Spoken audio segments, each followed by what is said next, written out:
Possession crucial from this. How much longer will the referee allow? Dublin lead by a point, and there's the whistle. It's over. It's over. We earned it by winning the last 2 matches on the road, and that's not going to be taken away from us. But what I love in hurling, I love players that will never give in. He hits it. He hits it. It's over the bar. Oh, holy Moses. Hello everyone and welcome along to the RTÉ GAA podcast. We're going to chat hurling with Shane McGrath very shortly, but Dessie Dolan is with myself and Rory to look back on 2 epic provincial finals. And I use the word epic, Dessie, because that's the way both of them were, like starting with Leinster yesterday. I know both you and Rory were there, but what an occasion, 65,000 people. It was just an unbelievable day. Even without the result, just what we got from the Leinster Football Championship yesterday, which we have been missing for so long, was really, really just inspiring in a lot of ways. Yeah. No, it was a special day, to be fair. The atmosphere from early doors was just electric, the colour and the crowd. And I suppose because it was something different, there was a huge appetite, and because of the history of both sides. But like the sense of occasion, the parade before the game, the atmosphere building up to it, the flares, like it really, really did have a sense it was an All-Ireland final. And even when I was leaving, I was blown away by the magnitude and like the celebrations, and it was just a joyous occasion. Like, and it was as a spectacle, as a GAA person, like it was just an incredible occasion for both sides. And then I think the result being the 68 years or 1957 for Louth to win it just seemed fitting. The only thing we were missing yesterday, Jacqui, and I probably shouldn't encourage it, but it was like a pitch invasion because it had everything else. It had everything else, Jacqui. It was just a really special day in Croke Park. I really enjoyed it. I'm actually surprised they kept them off the pitch, Rory, because I was thinking, oh my God, if you're waiting 68 years, you're going to be thinking, we're going to take our chance here. Yeah, it's true. But the funny thing was, we were in early, and Dessie's right. I mean, it did feel like an All-Ireland final. Like when you were arriving up, I think it was around 12:30 when I was walking up Jones's Clonliffe Road. And it's just the size of the crowd to meet you at that stage. It was extraordinary. The colour, the atmosphere, the crack that was being had. It was really, really, you just felt something seismic was happening. This was a special day. And the pitch invasion, I was kind of, when we went in, you were stood down the sort of gate 38 down in the corner of the hill and the Hogan stand area, and you are reminded again, of course, like I suppose the barriers that they've erected in front of the hill, those glass sort of perspex barriers, that was where they've identified from a long way back, where usually the first break comes with a pitch invasion. So they've obviously got that up there. That's up there a long time now, 10, 12 years. And like, I know Dessie's saying a pitch invasion might have been something spectacular and it's not something that you want to encourage, but I think you get more. Like the kids particularly get more, the families of the players get more when the players can walk around and celebrate and bring the cup around. I think there's just more out of it rather than this massive influx of people at the start and then everybody has to disappear off down the tunnels because of the health and safety issues. Jacqui, pitch invasions can be tricky for the players. Yeah. You can often get a slap from a supporter that's very excited that they're after winning the game and they're going past you and they're not afraid to, like, they're hitting you and running away. Like, and you're absolutely disgusted and you're getting a clip across the head. And it's very dangerous. And there was probably some of the scenes in Clones where the players came together and there's a lot of supporters and kids and stuff like that. It can be dangerous to pitch.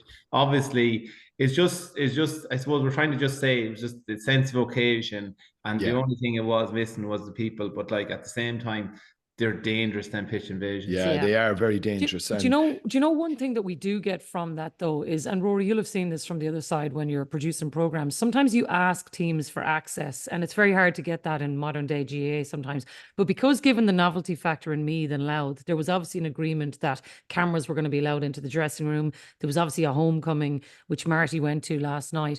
And sometimes you get those things that you're not expecting, you know, so maybe there's not a pitch invasion, but you do get to see kind of behind the curtain of what it was like for those players, because all that emotion seemed to come out like last night when you're looking both in the scenes in Drogheda with all of their friends and family there for the homecoming, which was incredible, but also in the dressing room, because like That's a lot of pent-up emotion, Rory, that suddenly they find themselves in the sanctity of a dressing room, which is like a rare privilege for cameras to be in there, but I thought it was nice for people to be able to see that too. Yeah, and it's a little window, and look, it's a huge thing for people that mightn't be able to travel to games. Like, it goes back to, I suppose, the Winners' Hotel on All Ireland final night, and it might seem as sort of a quaint and slightly antiquated tradition from a TV perspective, but you're doing it really for the people in that county and the people that weren't able to get to the game, people that of a certain vintage that mightn't be able to travel or mightn't be in a position to travel because of whatever health ailments they may have, and that's just that little window that you're given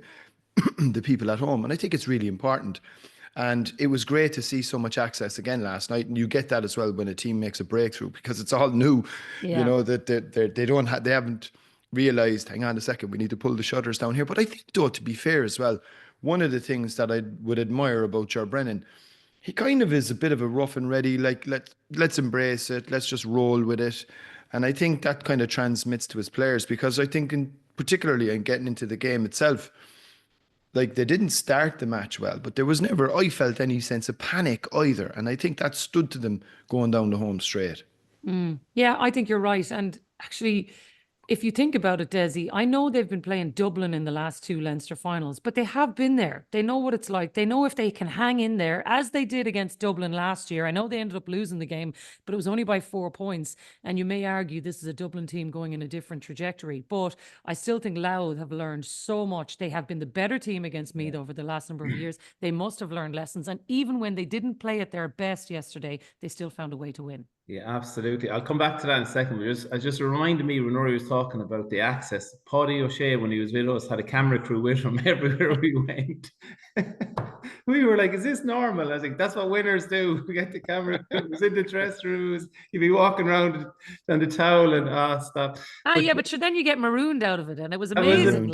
It was like what was produced at the end of it was very special, and like Paddy was such an inspirational speaker, and the way he spoke to us, and he was raw as well. So you got a really kind of uncut version of a brilliant documentary and a brilliant man. But yeah, just on Louth, in terms of, you see, Louth have been knocking around a while in terms of they've been competing at a fairly decent level. I know they were in Division 4 a couple of years ago, but their progression has been steady. It's been built on, like, it hasn't been like, I just think they know the process, they know what to expect, they know how to manage a game, they know not to panic.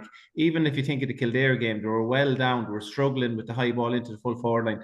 There was never a sense of panic, even though the score might be like 9-2 or that. And that's the one thing that Louth have. They have a process, they have a plan, they stick to the plan. Even towards the end of the game, they were managing the play, managing the ball really well. They were getting it to Mulroy, Tommy Dernan, Kieran Downey. They were getting it to players that were influential and not panicking and waiting for the opportunities to come. They showed all the experience that they built up, even by playing the All-Ireland series last year and getting to the, to the latter end of it, like the knockout end of it. All of that experience. But equally, I think people will now realise that, like your likes of Craig Lennon is the equivalent of a Jack McCaffrey in Dublin. He glides along. The likes of Tommy Dernan is an exceptional player. Sam Mulroy is a free taker, is your 9 out of 10 free taker. So all of that qualities within the team, they are winners. Like, they just never got across the line. And I suppose when Dublin were out of it, the opportunity was there and they took that opportunity. Yeah. And I think for Mulroy in particular, Rory, when the pressure is on your shoulders, and he missed a lot as well. One of the things with the new rules is the 2-pointers do give you the grace to miss a couple of 1-pointers as well, because when it swings in roundabouts, you're still the superstar. He gets 1-7 yesterday, but he probably missed another 5-6 points as well on top of that. But he still kept stepping up. And in those moments of opportunity, as Dessie's talking about, when you need leaders and people who've been there, he never panicked. He just kept going. He kept taking them on. And it was quite a discussion as well around man of the match, because in fairness, that I think came up as part of the debate, really, excuse me, in relation to Sam, because he had a period in the game where things weren't going so well for him. But I suppose it was the character that he showed to kind of turn that form, particularly in those clutch moments when they really needed him as well. And for him to step up, like, what a day. Man of the match, captain, and you end a drought that goes back 60 odd years. It was just so look, I'm sure he's going to enjoy himself. And they all, as they all should. But like, yeah, to just step up for that free at the end, because that was not an easy kick. No. I mean, you're a good way out. I know there's a little bit of controversy around whether or not it should have been awarded in the first place. But look, that's just the swings and roundabouts. I think Martin McNally had a very good game.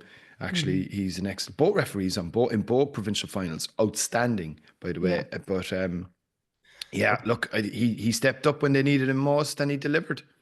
I just think, Jacqui, like the sign of the real top quality forwards are the lads that are not afraid to miss. So, like. In some situations, you're in Croke Park, there's 65,000 people, you're the captain of the team, you've missed 4 shots in a row. That's not a good fit. But the quality of the forward is how he responds to that bit of adversity. And he wasn't shying away. He was showing that leadership to take on the big shots. He kicked one with his left foot, he kicked a couple outside the 45 and a couple of 2-pointers. And I suppose that's the ability that he can produce.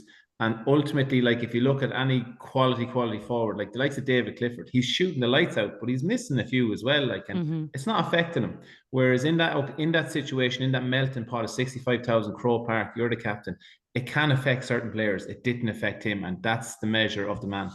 Yeah, big time. Can I ask you about the opportunity for them now? Because when you look at the group that they're in, Rory, Clare, Monaghan, Down, I think Louth, and I heard Niall Moyna on the radio this morning as well, and he was saying, look, time for the next adventure now. You know, like, yes, they will enjoy this. I genuinely think, though, they will feel that they can get out of this group. I would go further, Jacqui. I would think that not only can they get out, I think they should aspire and certainly have it within them to top the group.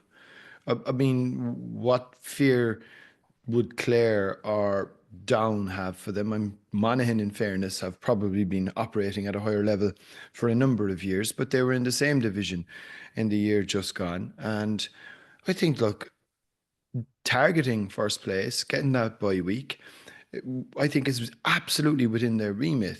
I suppose the issue for them is when will the party stop? And that may be they've got 2 weeks now, to be fair. So they're not going to be on the last 2 weeks. It's a tricky thing to come down. Yeah, I remember we won the Leinster in 2004 and we were playing Derry and we just didn't, we should have bet Derry really. Like we should have bet them, but to be honest, I think we ran our course. We were happy with our lot at that stage, and you got that sense from the players, even though there was another opportunity for us, because like the celebrations were kind of drifting on, the excitement, and I suppose the hardest thing for Gerard Brennan to do, and he probably tried to do it next weekend, is get the players away somewhere, get them to a hotel down the country where there's no one around, and try to get them to regroup and get ready for the All-Ireland series. It's a very, very quick turnaround, but at the same time, there's the other side of that. The confidence is riding high now. Like totally, they start with their hardest game against Monaghan. Yeah, and as well as that, Jacqui, like 3 teams get out of the group, like, and exactly. they're absolutely going to get out of the group. But I suppose it's where their ambitions lie now. They're a very tough team to break down. That's what their platform was built under with Mickey Hart. So people were wondering with the new rules how to adapt to it. But with the quality player that they have figured it out. They have a style of play that works for them. And they really do go zonal around the arc. So they're hard to break, and then the counter-attack. But they're very honest, very hard-working. And they have a lot of experience in the team that they'll stick at it and they'll be in the match at the last 15, 20 minutes. One last and right across the board, Jacqui. I mean, like their under-20s are in the Leinster final. Is it that this week? Yeah. And the minors are in the Leinster, like, you know, so like this isn't a fluke or a freak. This is something that Louth have been building, and I think they'll continue to build, and they will be a force within Leinster for a while now. Yeah. It's definitely upward trajectory for everything in Louth. One last brief question on Meath before we move on to the Ulster final. I do wonder, Dessie, if, you know, both of you mentioned a missed opportunity for them. You wonder for Meath now, yes, they're still in a group that they could feel they can challenge in, but I think no more than what happened with Cork in 2020 when you beat Kerry and then you get beaten in a provincial final. You feel you've done the hard work, and I wonder what's the knock-on effect for this Meath team now and how they might be feeling, because There's no doubt about it. Like, they were in that game yesterday. It's a massive missed opportunity from their point of view, given what they had done the previous round. Yeah, obvious. It's obvious because to be so, like, the prize was so great yesterday for both of them, and they're obviously going to have to regroup. Robbie Brennan will have a tough job. When the closer it nearly got to finish, the poorer Meath were getting. It just looked like they ran out of options up front. And the goal that Matthew Costello got was kind of like a breakaway goal against the run of play. So, and I do feel Jordan Morris came on, but he didn't look himself. He didn't look comfortable. Like, he got a great score initially, but I'd be worried because he went down at one stage and he really was struggling to get back up. So that's a worry for Meath. But yeah, it is going to be a difficult job for Robbie Brennan. The victory over Dublin obviously captured the imagination, but now Robbie Brennan, there's questions going to be asked. Can he get the group of players to regroup, get focused, and then apply themselves to the All-Ireland series? Because it will be difficult for them. It will be difficult. Like, getting out of the group is the first challenge that he'll have. Yeah. What do you think, Rory? Yeah, I like, they showed. There was a period there just before halftime where they played some absolutely sparkling football. Like, they scored, I think they got 6 scores, which gave them 7 points because there was a 2-pointer in there in the space of about 4 minutes. And you were saying to yourself, they could absolutely destroy Louth here and run away with this. But the goals seemed to come at the absolute perfect time. Because Louth weren't playing well in that first half, and the Lennon goal just before halftime that was a massive moment and such a hugely important score because it stopped the bleeding, it stopped the rot. But from a Meath perspective, they still showed like it's a very young profile. They've got a lot of very good quality players, excellent forwards. Dessie mentioned Jordan Morris, likes of Owen Frayne and Kinsella. These guys are still very much in the infancy of their intercounty careers. I think the key, like, it is going to be a bit flat for them because, look, that was a major opportunity and you just never know what will happen with Dublin in terms of winning a championship medal. But if you look at their group, I mean, take Kerry out of it. Is there anything really for them to fear? It's Common and Cork. See, that's it. That's what you'd be thinking. All they have to do is win one game. Is there anything really in that group that they should be saying to themselves, oh, we're going to be unduly worried? I wouldn't think so. But Kerry aside, you could probably just chalk that one off. And you've 2 other games there where you can get yourself back into knockout football. And I think that would be a good season for them because what would be important now is that they don't regress, get 3 hidings or 3 hammerings, and then it feels that the victory over Dublin is all for naught. Yeah, that's completely understandable. I think particularly when you see, given the Ulster final winners at the weekend and Donegal's prize for what they get, you end up in a group with Mayo, Tyrone and Cavan, and then poor old Armagh. You lose an Ulster final and then you turn around and you've got Dublin, Derry and Galway coming at you. So it's definitely, I think if you're in Meath's glass half full camp, maybe it might be somewhere to consider. Let's move on to that Ulster final then, Dessie, because I think every year you just listen to the way that they speak about Ulster football and what it means. Jim McGuinness in particular, I think, has been so eloquent over the years in terms of chasing these titles and what they meant. But I think when you saw the emotion afterwards from him, from Michael Murphy and, players like that who just, even if they don't win anything else this year, I think you could see how much that meant to them. And don't get me wrong, I do think this Donegal team are clearly on a trajectory for something much longer into the summer. But I just thought the emotional scenes of it, like Ulster football has just given us so much. And this year in particular, it was unbelievable. Yeah. An Ulster final in Clones with a full house is special, but like the quality of the match as well, the quality of the players, the fitness levels, the organizational of the teams in terms of the way the managements are setting them out, the officiating, like everything just seemed to be really, really good. The fact that the game went to extra time, I know Jim McGuinness wouldn't be happy that the ball was given away, but for anybody watching the game, you just wanted to go on. Like, you just wanted the game to go on and on and on. And it had everything. Magical moments, like with the likes of Michael Murphy, like the cat, like the one-handed catch. Yeah, class. Like it's like he's a legend anyway, but like he's just kind of putting the cream on top with this kind of like one-handed stuff. His leadership, his quality, I suppose, like when Jim McGuinness comes calling and it's Michael Murphy, like he's never going to let Donegal down. But like it would only take Jim McGuinness to be the person to get him back in. I've seen Paddy McGrath himself in a lovely photo. But like Donegal, it's 12 out of 15 Ulster finals. Yeah. And Martin McHugh is making the point, like Tyrone came and went, Armagh came and went, Monaghan came and went, but Donegal have stayed. And it does appear as if this Donegal team, I think Ulster's obviously great for them, but I do think their trajectory is they want to push on and win the All-Ireland. Like if you think about it last year, the exact same scenario, Armagh lost and went on and won Sam Maguire. And I think that gives every county hope that can be them this year. Yeah. And I think that's exactly the way Armagh will have to look at the coin, because Rory, in a lot of ways, they still played some unbelievable football. And Kieran McGeeney has to look at his team and go, we could have easily won that final as well. Yeah, and I think they were unlucky again. I mean, how unlucky have Armagh been in Ulster finals? Two clear-cut goals, by the way. The Charlie Og one that came off the post and spun across the face of the goal and goes out the other side. I mean, you couldn't actually, if you try that kick to try and pull a kick like that off 100 times, you would be able to do it. This was just stellar.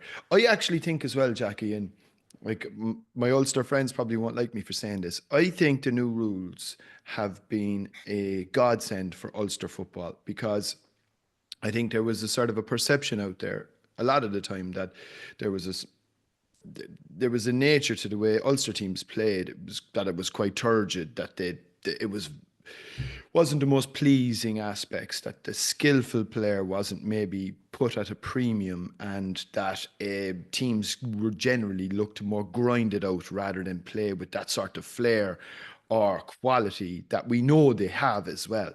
And I think what the rules have done is they've amplified that in a big way. And what we saw on Saturday was absolutely, to me, it was like a heavyweight boxing contest where you win a round, then I win a round, then you win a round. It was extraordinary. It was just the quality that was on show, the tactics that were at play, like Patton going up catching kickouts. I mean, what the hell? Then you had Murphy on another occasion catching a ball, comes down, gets tackled by two, loses it, gets up again, gets another tackle in, lays it off to Oisín Gallen, kicks it over the bar. Then Armagh go down, this just went, ebbed and flowed. It went up and down, extra time. The goals obviously were massive from a Donegal perspective. They're two of the frontline contenders for Sam Maguire. Be under absolutely no illusions. Both their seasons are far from over. You would not be surprised to see the two of them meet again later in the championship. I think there's a good chance that could happen. And wouldn't we all love to see that again? Yeah, I'd love to see it. I wonder how much better at keep ball Donegal will be by then, Dessie, because they got caught at the end of normal time. They nearly got caught at the end of extra time. And I heard Jim McGuinness afterwards saying, we need to be better at those things, because I watched Louth yesterday do it against Meath for nearly 4 minutes, actually, eventually. But Donegal, they were taking some risks. And in fairness to Ethan Rafferty, at the very end, he still came up and put the pressure on. But I wonder how much Armagh will have learned about that, and how much Donegal might know they're going to need to be better, because someday they might get caught playing that game. I think, Jacqui, with the Hooter system and the clock and winding it down, the players have still a little bit to go in terms of how to finish out a game. And that's the management of it, like holding onto the ball. Like when Louth started doing that, and I looked at the clock and it was 67 minutes, and it was actually just a little bit before that, I was like, what are they doing? You're not holding the ball for 3 or 4 minutes. Like, that's madness.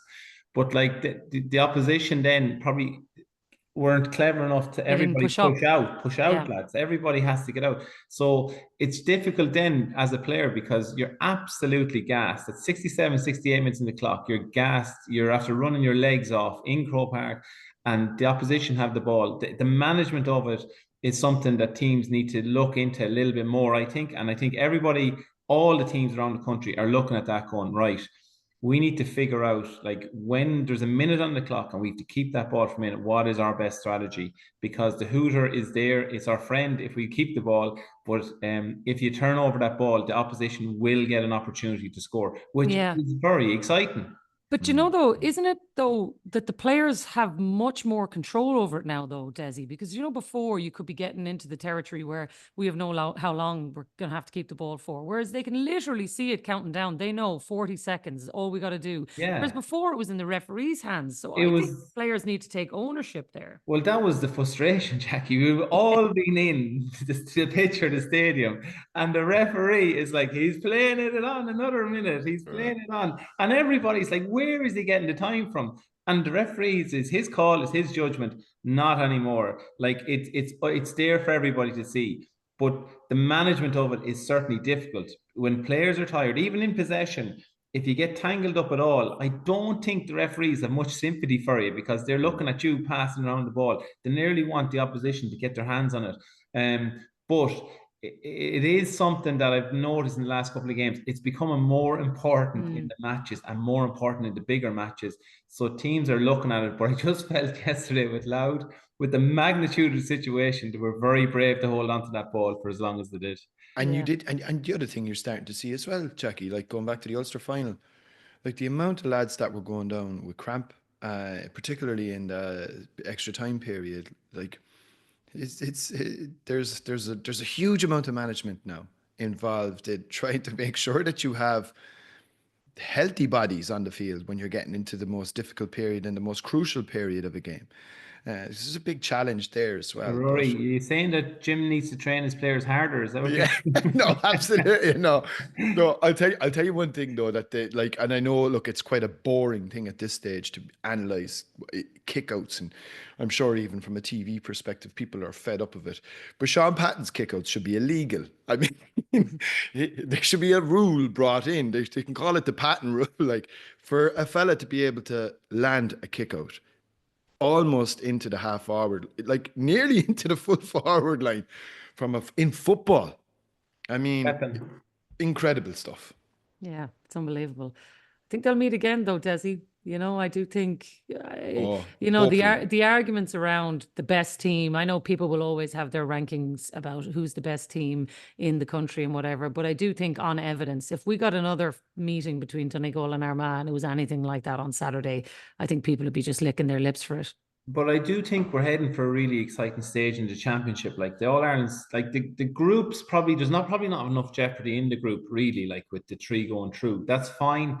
But the product that we have at the minute has been so good, so exciting. Like, even if you think of, let's say, if Cork and Kerry were on the same side or on the opposite side of the draw, it would have been Munster final, Cork. Like, that was the extra time. Then we had the three provincial finals. We're all electric, exciting, exciting, brilliant for people watching. We're heading towards a championship that's never been as even in terms of the teams. Like we talked about Galway and Armagh. Sorry, we talked about Armagh and Donegal, but like Galway will be in there with shout, Kerry will be in there with shout, the likes of Monaghan, Dublin are a team that everyone has just totally dismissed off the face of the earth. Like the likes of your Louths and your Meads and your Corks will all want to take a scalp as well. The product has never been better than it is now. And people are comparing it to when I played maybe 20 years ago, that kind of freestyle stuff. But the management and game management that's been provided by the managers and the management teams is so excellent. The players are so fit as well. Like, they really are specimens of athletes nowadays. So, like, it's in rude health to GA in terms of the football championship very quickly. And I was thinking, like, Jim Gavin, he won 5 in a row with Dublin. There should be a statue for him in Croke Park. There should be a statue for him for changing the rules of the GA, the way he has transformed the game, because it's been incredible already. And I know people are finicky on certain things, a bit of hand passing and like small thing, 2-point freeze.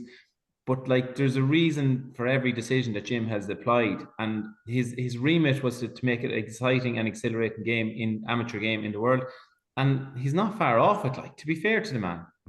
Yep, I agree. Only a small few tweaks, I think, required again once they get to the end of the season. I think it's been an unmitigated and runaway success, and it's transformed the championship.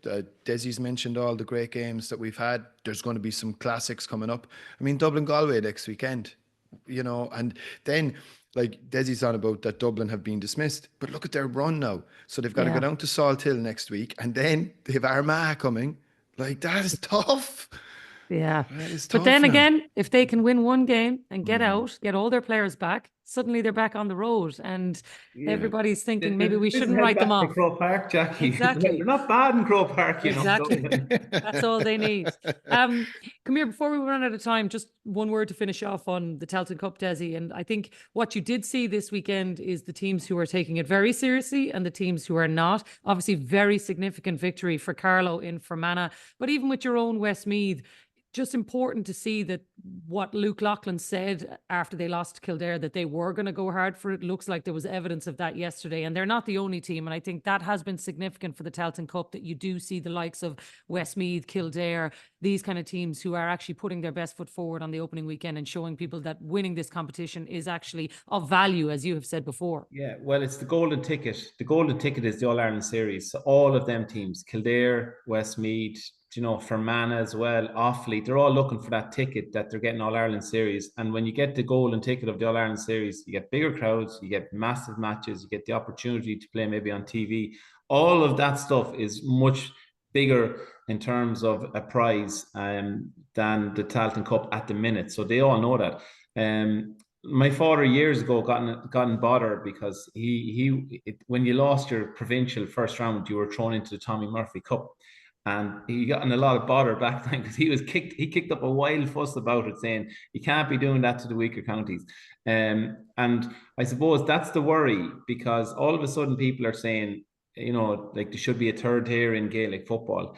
And very quickly it changes the landscape. Like they accepted the Tailteann Cup, that's great, but now will they accept another cup? And I suppose the worry is that teams get into their categories, fit in there. I think the halves are getting great. Like, the preparation of the top teams in Division 1 is exceptional. The money that's been spent is phenomenal, but the preparation of the players, how they're looked after, is incredible. Is it the same in Division 3 and 4? It probably isn't, because there's not the same exposure, there's not the same money, there's not the same preparation. There's a certain amount of things that are similar, but certainly it's a lot different. So like I'm just a little bit worried, like, to talk about the third tier, because then all of a sudden it separates the haves and the have-nots by an awful lot, and that's the worry in GA. Like, it's in the hurling, and like, I don't know, is it good for hurling that you're kind of a lot of different categories? I hope that the Tailteann Cup, I think the Division 4 teams in the Tailteann Cup are struggling a little bit. I hope that gets resolved a little bit going forward. Yeah, and 117 for Luke Loughlin isn't bad shooting this weekend. We should give that shout out. It's an incredible haul. 117. 117. And come here, after he lost the game against Kildare, he just went and randomly did a high rocks the next day. The lads were like, I wonder what he was doing now. I was like, he's obviously just a freak of an athlete, Dessie, is he? He's an exceptional athlete, and his appetite for hard work and for training is exceptional. Luke is channeling all his energy into preparation and being the best athlete he can. And I think a lot of players around the country are looking at his Instagram going, he did a high rocks after the championship. He's like, are they expecting me to do that? Like, but his scoring rates are off the charts. And I had Luke last year, and he would have probably been a little bit frustrated at times because he wasn't getting the space and the opportunities. He's burning teams up. No one can get their hands on him at the minute. And I haven't heard of 117 in the championship game before. I think it's exceptional shooting, and fair play to him. Yeah. Outrageous stuff. Right, lads, we will leave it there. Have a great week, Dessie. Thanks a million for being with us, and we'll talk to you soon. He hits it! It's over the bar! Oh, holy Moses! Well, Shane has joined us now to chat hurling, and where better to start than Tip are back again. Not the first time we've had this conversation this year, Shane. They came, they went, and now they're back again. You must be delighted. Delighted with the win, Jacqui. Like, for people that don't know, 748 days since Tip have won a Munster Championship match. Babies have been born, learned to walk and learn to talk since Tip last won a Munster Championship match. So it's a long time coming, I suppose. And it's gas, same opponents, same venue. And I was even looking back 2 years ago, in the first 20-25 minutes, it was 3-7 to 7 points to Tip 2 years ago. And this year then it was at the similar time in the game, it was 4-4 to 6 points. So Tip definitely are good at scoring goals down there, I suppose. Like just the atmosphere, unbelievable. When Shane O'Donnell came on, you wouldn't hear a roar like it had an All-Ireland final maybe, but that's just, I think that's the spiritual connection Shane O'Donnell has with the Clare fans, like, and obviously what he does then with his first ball is unbelievable as well. Like for me, like Tip were the better team. They were the better team throughout the game. And in the first 11 minutes, Jacqui, they had 5 wides. Like the game could have, like, we thought it was nearly done and dusted at half time, but like there's very, very strong breeze down there. Clare crowd love this team, and even when they're down that much, evident against Cork as well, there not one person would be leaving the stadium, which mightn't have always been the case, like, you know, for Clare or for ourselves even, or any team if you're down by that much. But they got behind them, and it was just the nature of the victory for Tip, Jacqui. Like it was when Tony got the penalty, like the atmosphere, it was a draw game against the wind. David Fitzgerald is coming on, Shane Donald's on the field. Tony has 2 moments of magic in regards to penalty, absolutely top corner, like the pressure that was on it, and then to flick the ball up with his foot with no Hurley, hand pass it off for Sean Reno, scores a point, and you're just thinking, this, like, how are we going to get out of this? Like, and just the Tip lads showed great character, great resolve. They found a way to win it. They went route one, Jacqui, for majority of the game, and it worked. And it worked for no one more so than John McGrath, like, because against Cork with the extra defender and 2 men inside, you're asking John to do a lot that he wasn't going to be able to. Whereas against Limerick, 3 inside, John gets 2-1. Against Clare, 3 inside, John gets 2-3. And he's just defying everything. Like, he's pace-wise, he mightn't have the pace with the feet, but his pace with his hurling brain just makes him 4 or 5 steps ahead the whole time. So a great victory for Tip. Like, and look, I don't know how much more this group can do, Jacqui, to get the Tip supporters out and supporting them now this Sunday. They were brilliant against Limerick. They never died against Cork, Rory. And like that, they could have easily, but they kept it going. They kept the fight going. Saturday evening, just good for the soul. Like, you know what I mean? To see what they did again, albeit now, and we'll talk about Clare. Like, I mean, they've only 50% of their defence from the All-Ireland final last year. You've no Conor Cleary, John Conlon only comes on, you've no Diarmuid Ryan. Tony's not himself, obviously, we can see that. Still, what he did, given, you know, that he's not fully himself at the moment. The pick up with no Hurley, the pick up without the Hurley was just incredible. Like, ridiculous. Like, you couldn't, there's no drill you do in training to teach a lad to do that. Like, you know what I mean? So you don't go in hurling training and go, everybody drop the hurleys now, lads, we're going to try and figure it up with our foot. You either have that or you don't. Yeah. And look, I think it does need to be spoken about. Like, Liam MacCarthy played a match with his club. Like, he clearly walked off the panel. So there's obviously a bit of something going on behind the scenes, obviously, with the whole thing. So look, all those things are factors, but at the same time, you're going down to the All-Ireland champions, to their home ground, to draw a game against the wind. I think all in all, it's a mighty victory for Tip, lads. It is. There's so much to pick up on there, Rory. Can I start with the 2 McGraths? Because I do think John is 30 now. Noel is 34. They're in whatever you want to call it, the twilight years of their careers, whatever it is. But I think the fact that they are the ones leading this team is, like, even when Darragh MacCarthy got sent off against Cork, it's Noel who's down on the line talking to him. It's John who's doing all the talking on the field. And I think if Tipperary are going to do something this year in Munster and maybe beyond, to watch those 2 characters dragging this team around, I think has just been, you know, vintage John and Noel McGrath. It really has been.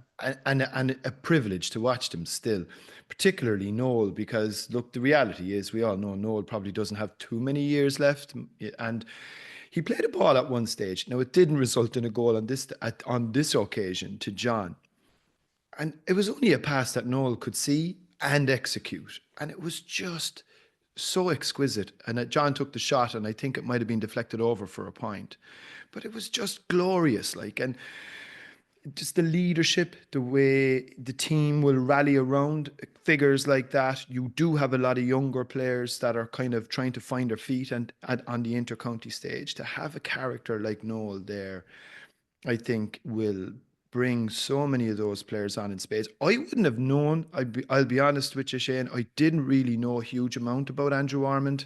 What a display he gave. Like J.K. Brackens, is that Templemore? And yeah. like there's a major boost for Tipperary, and I think Shane is right. I think the Tipperary public, like that to me was storming of the Bastille.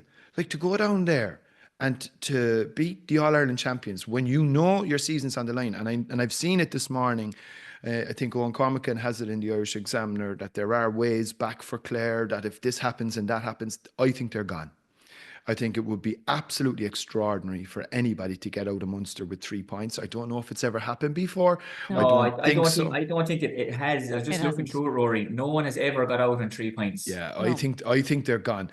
And I think that it speaks volumes. Now, admittedly, and it goes back to Shane's point, that they have been bereft of a lot of their front runners right through this year's campaign, but they've been leaking goals since the season began. They're going to spend next year in Division 1B, which is not ideal, let's be perfectly honest, when you're trying to prep to go into the Munster Championship again. Their age profile is pushing on as well. Like John Conlon is 36. We don't know what Shane O'Donnell's plans are. So there's a lot from Clare now to really digest. And while I'm sure they're not exactly going to be worried, I think their season is over for this year. They have a lot of time to stew on it now, and I think from Tipperary's perspective, it is vital that they surf this and ride this wave now, because they have a team that's coming, and I think what an opportunity at home to Waterford, a team that Tipperary have traditionally struggled with in the Munster Championship. But like, could you have asked for any better, given the nature of the way their fixtures panned out? Limerick the first day out, obviously losing a man against Cork, and now they have a chance. They're at home against Waterford. So it does behove the Tipperary public now to get out and back them, because they deserve it. Yeah, agreed. But on Clare, Shane, is there another team in the country that could cope with the key players that they are missing? Like, are we being overly critical on the All-Ireland champions, given, I know we've just mentioned what they're missing, but I'm just not sure how other teams would cope with that kind of distress when you're missing that backbone of your team either. Sure, I suppose we'll put it in context maybe for people. Now, if we compare it to if it happened Limerick, who are, for me, they're still the front runners. Right? Yeah. Like, so if they had no Dan Morrissey, if they had no Kyle Hayes, if Dermot Burns was unavailable, if Keane Lynch was injured, not fully right, trying to get back to himself, if Garrod Hegarty comes on but is not having the same impact as the old Garrod Hegarty, and if Aaron Gillan walks off the panel and plays a match with Patrick Swell, that's basically what's happened to Clare, like in a kind of comparative way. So like, it's very, very hard. And then like the lesser lads, well, I won't say the lesser lads, but the lads maybe don't get all the praise. Like David Reedy has been absolutely immense for Clare in the Munster Championship. Like, he's just popping up the whole time. In fairness to Mark Rogers, the goal he got, like that turn in the sky, Joe Canning-esque in the Leinster final, but he had to do it in mid-air, like come down off his knees, score the goal. These lads really did step up, like, when the need was most there on Saturday evening, and like that like they'll have to take a big positive out of that. But I don't think any team can cope, Jacqui. Like, I mean, in any squad, right? And I mean this now with respect, there's probably 18 to 20 players that the management will look to say, these are the guys we want to go to. And that could be in club level or inter-county level, top inter-county teams. And when you have to go outside the 20, well then, you know, the quality becomes less, like, and that's just the reality of it. Like, that there's 20 guys, they would say, right, these are going to be our 20 now for Munster Championship, either coming on, starting, and the other 16 guys are going to battle it out for the 6 jerseys that are going to go. And maybe we might use them, maybe we won't use them. But when you have to go down outside of that, you know, you are lessening the chance of victory. The quality on the field won't be as good. They're still all top class players, but that's just the nature of the beast right now for Clare. And obviously, like, the Liam MacCarthy thing is a factor. It has to be, like, you know, it does kind of disrupt the panel. It does disrupt the mood within there, no matter how mentally strong you are. And then, as I said, to be missing all those lads, and then to even have lads playing, and we know they're not at 100%. But at the same time, they've never given up this Clare group, to be fair to them. Same against Cork. Every real Clare hurling fan is so proud of this group. Like, they have to be, like, because they've given it their all. and they've given them a brilliant summer last year. And unfortunately, just the nature of the beast with injuries and the round robin is they haven't had anywhere near their full group since the All-Ireland final last year. The last time they've all been at their strongest was when the whistle blew last year, the All-Ireland final. And since then, between injury and sickness and things not working out for lads, they just haven't had, Brian Lohan hasn't had his best group to choose from. And that's very difficult in any sport as a manager. Like, I think injuries and all that are one thing, Rory, but then when you have somebody like what happened with Aidan MacCarthy, not named in the 26 and then playing with his club, there just seem to be so many other outside factors for this Clare team that if they are to get out of Munster from here, it will be one of the greatest returns of all time, because there's been so much seems to have the circus around them, even being relegated from Division 1B, the Shane O'Donnell stuff. It's just been constant noise since they won the All-Ireland final, and it seems to have been a constant slide going in the wrong direction against them. And it's probably going on really all through the league. I mean, we remember Cork went up there during the league, scored 6 goals. Tipperary got 4 again on Saturday night. They conceded a couple of goals against Cork the first day in Ennis in the championship. Waterford scored 2 the last day. Like, defensively, they have been under pressure, and the players that are missing obviously makes a huge impact. But like, I think you can only extend sympathy on that front so far. Like, on any given day, you have who you have. And I appreciate what Shane is saying, in that if your frontliners are missing, then obviously it's going to have a huge impact on the team. The noise around the Aidan MacCarthy one was incredible, in that it almost seemed the game seemed to come and go before anybody actually copped it. Yeah. That it had happened. And there was, look, it obviously hadn't gotten there must have been a row of some sort, or it's really odd actually that there wasn't more made of it, because he's their free taker. You're free He's taker. One of their key players. You're one of your best players, and next thing he's playing a club league game for Aina Kilnamona on Saturday night instead of playing for Clare. It was really strange. So, like, yeah, there's look, they have a track record. We remember back to 2013. They didn't really defend their All-Ireland title that well that year. They kind of crashed and burned out of the championship then. It takes a lot out of teams, though. It does take a lot out of you when you go on that run. You enjoy that success. You've then got to kind of resurrect, do it all over again. And I do honestly believe their age profile is becoming a factor. Like, they might necessarily want to admit that, but it will be a concern. Like, some of their greatest ever players, and John Conlon is one of the greatest players to ever put on a Clare jersey. He's just an absolute icon of Clare hurling. But John is 36 this summer? Yeah. You know, like, so, and he's such a totem for them. Didn't obviously play again on Saturday night, came on late, was obviously carrying an injury, because I'd say John has picked up so much wear and tear down through the years. And I like what John does to get himself right to play games, like what he's doing. I'd say it's unreal. Unbelievable. Yeah. What he's watching, what he's eating, what he's, he went through a phase there where he was just nearly blending everything and just drinking kind of smoothies, like kind of thing, just to have his body right. And there's a funny story about John with Clan Lara. John got married, and I think a couple of days later, he was down training, and the manager was saying, why are you training? Like, he said, why? He said, well, all the rest of the boys are missing because they said they're on day, or they're out celebrating your win, like on day 2 or something. So, and John is at training, and so that's John. Like, if anyone knows John, he's a great guy on and off the field, and he's an utmost professional, as all these lads are, as Hoggy is, as TJ is, as Noel McGrath is. Like, if you're talking about getting your body right and trying to hold down a job and have a family and stuff, these lads they're role models. It's what they are. They really are, like. Yeah. And they owe the Clare public very little, really, considering, I mean, like, even again on Saturday night, you're probably saying to yourself, this is a young enough Tipperary team. They're absolutely hurling with a hunger and a desire, and they have that huge lead built up, and lo and behold, Clare managed to reel them in once again. And I suppose that's a testament to the victory that Tipperary achieved, that they were able to go on again and push on and eke out that win. Sometimes we saw it, particularly in the Cork match, when you lose a lead like that, the heads can drop, you lose momentum in the game, it can actually swing. So I think that's probably what's most satisfying to a certain extent for Liam Cahill, is that they still had the character, they still had the heart and the determination to say, no, not today. And I think it'll give them a massive launch pad now going into the rest of the championship.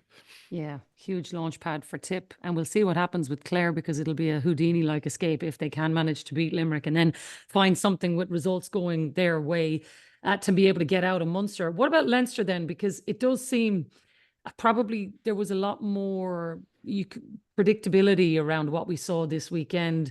I think Dublin probably going to Antrim and putting down a score like that, 325 to 19 points, to me, maybe, Shane, is probably the most impressive performance we saw in Leinster over the weekend.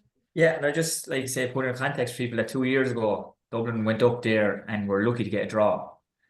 And they're going up there now, and they had to win in the first half, Jacqui. They were up 12 points at half time. They were making sure that they were getting the job done. And as I said it already, there's no more surprise factor. There's no more any of that element when you're going to Corrigan Park now that, Antrim are going to play well. Antrim do their best hurling in Corrigan Park, and everybody knows that now. So everybody is so geared to perform and are geared for that. Like, look at Kilkenny last week, and look at the Dublin lads as well. But even for Neil Calican, it's job done. I still think they're in a great place to get a Leinster final. And well, have they 2 goals now? Have they 2 goals? Have they effectively 2 Leinster semi-finals? The fact that Kilkenny and Galway as their last 2 games, they can look at that as 2 shots. Yeah. To try and win one of those games and get to a Leinster final, and getting like Donald Burke is back as well, from his injury, and he gets on the field. Cian O'Sullivan pops in at 1-3, like Tip going with the long ball. Eddie Gibbons went long as well, and when you have someone like Ronan Hayes or Hego or these guys like on the edge of the square, like they're just snapping ball. Like it's gas, lads. There is a kind of a throwback to that long ball now. Like Cork have 3 inside. Tip went in long the other day. They changed their goalie to go long, and the Dublin lads went long as well. So there is that kind of throwback element now to maybe less is more if you have the ball winners in there. That we don't have to play 2 inside like Limerick did for a long time, but we're unreal at it. And we're seeing it more and more at club level as well. I see it myself. Teams are going now route 1, if you get 3 guys in there, 3 ball winners, either hit the space in front of them or put it in on top of them. You're asking a question of the half back line. Are they going to sit, or are they going to follow the half forward line? And then if they don't follow, and if you've shooters in the half forward line, they could shoot from distance. If they do sit, or if they do follow it, now you've space left. So we're seeing that more and more, in that it's nearly going back to basics, I think. That working it through the lines all the time now, Jacqui, is not what every team is doing.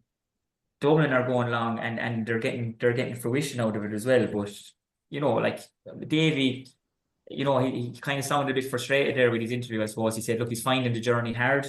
Antrim hasn't moved on the map. I suppose he knew the journey was going to be hard. But I'd say it'd be a lot easier though if you'd have won a game. If you won a game and the momentum, like they are missing the likes of, say, Conal Cunning, say Kobe's, Colin, Keelan Malloy, Conor Johnson, Sean Elliott. They're all big losses for him now, and they just don't have the same pool of talent to delve into that. The likes of Dublin can, or the likes of Kilkenny or Galway can. They're picking from maybe 5 or 6 clubs up there, Jacqui. It's a very small pool of players that they can actually pick from, really. So when they are missing the likes of those guys, it's hard to do it. Even McNaughton getting sent off, it's just frustration. It was just frustration on his part. In fairness, he was brilliant for Antrim. He scored 10 points. But it was just frustration his part getting that red card. But like box tick for Dublin, those ones, the ones you're supposed to win are often the tricky ones. Yeah. And now the next 2, Rory, as you said, 2 shots there now to try and win one of those games, get to a Leinster final. And the interesting thing for me with Offaly as well, Jacqui, is what way do they look at their next match now? Because their last game is Antrim, and let's call a spade. That more than likely could be a relegation final. That could be a Joe McDonagh Cup final in a different form. To say you're either staying up or going down, and neither Offaly or Antrim will want to go down. So it'd be interesting to see what way the 2 teams, I suppose, will approach their upcoming fixtures this weekend. You do wonder for Offaly, Rory, because there was such momentum with them at the start of the year and how well they were going, and there was such optimism around what could they potentially do in Leinster. But even that defeat at the weekend to Kilkenny, 425-216. On paper, you're even looking, oh, that's a bit of a hiding. But actually, it's more what it means for the morale of the group, because Shane is right. The game actually that they need to win is that relegation battle, because they need to stay, having fought so long to get back to Leinster. It's actually now staying there is probably the key priority, because it's clear now that getting to a Leinster final or getting out of Leinster is beyond them. But actually, maybe they're the games, because Shane is right. The ones that you're expected to win, that might be the one to target, because it's certainly going to be the hardest game for them mentally to get ready for. They have a bit of work to do. I think, look, physically, they probably have found it going tough. There is a step up when you come from the division that they were playing in, plus the level of championship that they were playing in. They have had a good bit of success at underage. That now is hopefully will translate to a more competitive team in time. They probably have to spend, and I hate saying this, but they probably do have to spend a lot of time in the gym. And like that is a big aspect now in the modern game. If the power that the top teams can execute upon you is going to exacerbate scorelines, because you come up against the Kilkennys and the Galways of this world, like they are so, the conditioning levels are so high. That's a job of work, but that's a fixable one. Yeah, it's not something that they're going to fix this year, and all efforts in it. Everything has to be, I suppose, focused in now on that Antrim game, try and get that win and stay in the Liam MacCarthy for next year. And if they do that, then I think they can probably consider the season. Success is probably the wrong word, but they'll be satisfied that they'll have gotten what they need to. Yeah, going into that's next fair. year. Let's finish off on the other game then this weekend, because I do think when you look at a 10-point margin between Galway and Wexford, like I watched that game, it didn't feel like 10 points, Shane, to be perfectly honest, but I still wonder with Wexford where they are now, because is it maybe a Dublin, Kilkenny, Galway in that rank, and then Wexford maybe closest to the next, even though they could still find themselves getting out of Leinster. But I just, when they look at a 10-point defeat to Galway, I'm sure they'll feel we're better than that actually. Yeah, I suppose what did I have it down here now? Minute 58 and 2 points in it. 2 points in it, 22, 2-14. But then Galway, Conor Cooney goes down, gets a goal, and like it's 127, 216, and then it quickly becomes game over again. Like, so I'll be honest now, Jacqui, like I'm not well, maybe I am a Munster hurling snob, I won't apologise, but I found this a hard watch Saturday. Just seemed to be no life to it, no atmosphere. Crowd was small. It's not the team's fault. Like they went out and they did a job, but you know, you're looking for the thing to get going again in Leinster, and that might be, you know, maybe a Kilkenny Dublin game, a Galway Dublin game where there's actually something big on the line, like, because at the moment, like for me, Galway, similar to Limerick down in Watford 2 weeks ago, I don't think they ever really had to get out of third or fourth gear here, and I think even playing against the wind. I found it kind of, I won't say strange, but I suppose the way Wexford, even with the wind, and they pushed Lee Chin in, and I think Rory O'Connor was in there as well, but they continued to try and work it through the lines.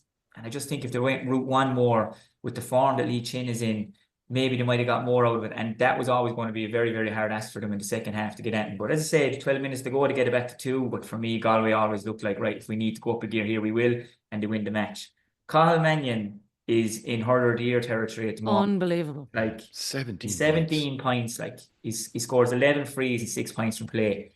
He's striking the ball like a lad is playing with confidence the way he's striking frees. Like to watch the way TJ strikes his frees, he just takes the wind out of it because he keeps it down to that kind of 3/4 level on the back net.